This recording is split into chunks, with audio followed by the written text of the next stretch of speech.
चांदोली अभयारण्यात असलेले वन्य प्राणी त्यांच्याकडून मानवावर होणारे हल्ले आणि त्यांच्यापासून शेतीचं होणारं नुकसान या संदर्भात तुम्ही उच्च न्यायालयामध्ये याचिका दाखल केली असल्याचं कळतं आहे.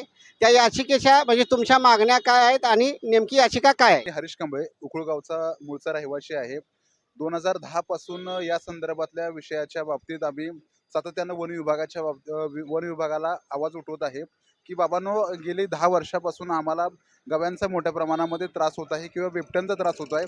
शेती आमची पडत चाललेली आहे. लोक शेती करायला धजवत नाहीत. लहान मुलांचा शिक्षणाचा प्रश्न निर्माण झालेला आहे. कारण शाळेत जात असताना रस्त्यावरतीच एखाद्या वेळेस सकाळच्या वेळेस दुपारी बिबट्या केव्हाही दिसतो किंवा गवे पण अशा प्रमाणामध्ये दिसतात. आंदोलनं केली, मोर्चे केले, निवेदनं केली. गेली 10 वर्ष हे सातत्यानं चांदोली राष्ट्रीय उद्यानाच्या आसपासची जेवढी गावं आमची बफर झोनमध्ये आहेत व्याघ्र प्रकल्पाच्या अंतर्गत, त्या सगळ्या गावांनी आवाज उठवलेला आहे. परंतु गेली 10 वर्षामध्ये आम्हाला जो अनुभव आला तो अनुभव असा की हे वन विभाग हे साधारणपणे म्हणजे गेंड्याच्या कातडीचं असल्यागत अनुभव आहे. कुठल्याही पद्धतीच्या उपाययोजना शून्य आहेत. तुम्ही नुकसान भरपाई जरी त्यांच्याकडे अर्ज म्हणजे शेतीचं नुकसान झालं त्याचे जरी अर्ज वगैरे शेतकऱ्यांनी केला तर तोही अर्ज ते विचारात घेत नाहीत. त्यामुळं या 10 वर्षाचा परिपाठ म्हणून आम्ही उच्च न्यायालयामध्ये जायचं ठरवलं आणि ह्याच ठिकाणी आम्हाला योग्य तो न्याय मिळेल ही आमची धारणा आहे. जो तुम्ही याचिका दाखल केली आहे त्याचं कामकाज तुम्ही बघताय. तुमच्या मागण्या नेमक्या काय आहेत आणि कशा पद्धतीनं ते सुरू आहे? नमस्ते. मी हरीश कांबळे यांचा वकील म्हणून या जनहित याचिकेमध्ये काम करत आहे.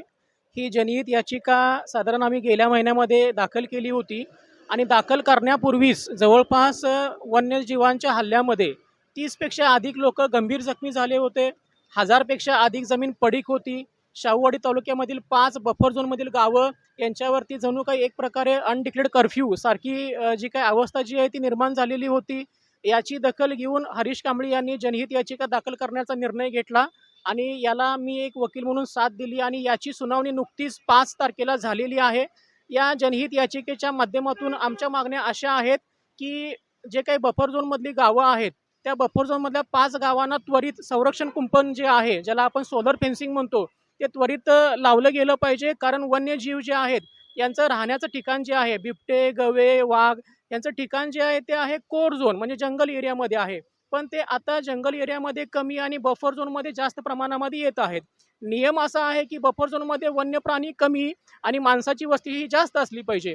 परंतु कोर झोनमध्ये जंगल एरियामध्ये खाण्याचं प्रमाण, पाण्याचं प्रमाण हे अत्यल्प असल्यामुळे 100पेक्षा अधिक गवे, 50पेक्षा अधिक बिबटे, 7पेक्षा अधिक वाघ हे जंगलामध्ये कमी आणि रस्त्यावरती जास्त आलेले आहेत. याच्यामुळं अतिशय मोठ्या प्रमाणामध्ये लहान मुलांच्यावरती हल्ले होत आहेत. नुकतंच सारिका गावडे असेल, मनीषा डोईफोडे असेल, त्याच्यानंतर राजवीर पाटील असेल, यांची वय अगदी 10 वर्षाच्या आतमधल्या मुलांच्यावरती हल्ले झालेले आहेत. या हल्ल्यांच्या मध्ये त्यांचा जीव गेलेला आहे. त्यांचा जीव त्यांच्या आईवडिलांच्या समोर गेलेला आहे. तरी देखील वन्य प्रशासन जे आहे किंवा सरकार जे आहे ते दखल घेत नाही, कुठलंही फेन्सिंग लावत नाही. वन्य प्राण्यांच्या गळ्यामध्ये कुठलंही रेडिओ कॉलर नाही आहेत. लहान मुलांच्या संख्या जी आहे ती जवळपास 500पेक्षा अधिक लहान मुलांची संख्या आहे शाळेत जाणाऱ्या लोकांची. त्यांना शाळेला जाता येत नाही आहे. जंगल एरियामध्ये खायला प्यायला प्राण्यांना काही नाही आहे. त्यामुळे ते खाण्याच्या शोधामध्ये बफर झोनच्या गावामध्ये येत आहेत. तर आमची ह्या याचिकेच्या माध्यमातून त्वरित मागणी अशी आहे की जंगल एरियामध्ये ज्याला आपण कोर झोन म्हणतो त्याच्यामध्ये मोठ्या प्रमाणामध्ये पाण्याची सोय करावी, खाण्याची सोय करावी, जेणेकरून हे वन्य प्राणी जंगल भागामधून बफर झोनमध्ये येणार नाहीत. आणि जे प्राणी बफर झोनमध्ये आलेले आहेत त्यांना ताबडतोब शोधून त्यांची रवानगी ही जंगल एरियामध्ये केली पाहिजे. ही आमची त्वरित केलेली मागणी आहे. त्यानंतर त्या परिसरामध्ये जे काही 1000च्या आसपास लहान मुलं आहेत, शाळेत जाणारी मुलं आहेत, त्यांना शाळेमध्ये जाण्यासाठी संरक्षण दिलं पाहिजे. त्या संरक्षणासाठी रॅपिड रिस्पॉन्स टीम ही असली पाहिजे.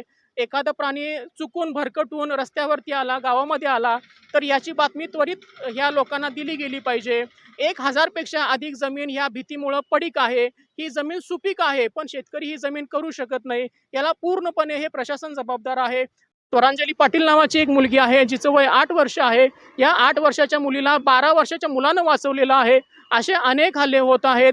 याचिका दाखल केल्यानंतर 5 हल्ले झाल्यामुळं आम्ही न्यायालयाला विनंती केली की आपण त्वरित सुनावणी घ्यावी. याची गंभीर दखल घेत न्यायालयानं 5 तारखेला आमची सुनावणी लावली आणि सरकारला आदेश दिले की नोटीस काढलेली आहे आणि तुम्ही कोणत्या उपाययोजना करताय याचा खुलासा करावा असा आदेश न्यायालयानं दिलेला आहे. आणि मी अत्यंत समाधानी आहे की हायकोर्टने या केसची अतिशय गंभीर दखल घेतलेली आहे म्हणून मी समाधानी आहे. पुढची सुनावणी जी आहे ती 5 मार्चला ठेवण्यात आलेली आहे. चांदोली अभयारण्यालगत असलेला माणूस आणि शेती सुरक्षित राहिली पाहिजे या मुख्य मागणीसाठी खरं तर ही याचिका दाखल करण्यात आली आहे. त्याची दखल कोर्टानं घेतलेली आहे आणि थोड्याच दिवसात खरं तर समाधानकारक तिचा निकाल लागेल अशी अपेक्षा जी आहे ती या याचिकाकर्ते वकिलांच्याकडून व्यक्त केली जात आहे. मी सतीश नांगरे, ग्रामवार्ता लाईव्ह.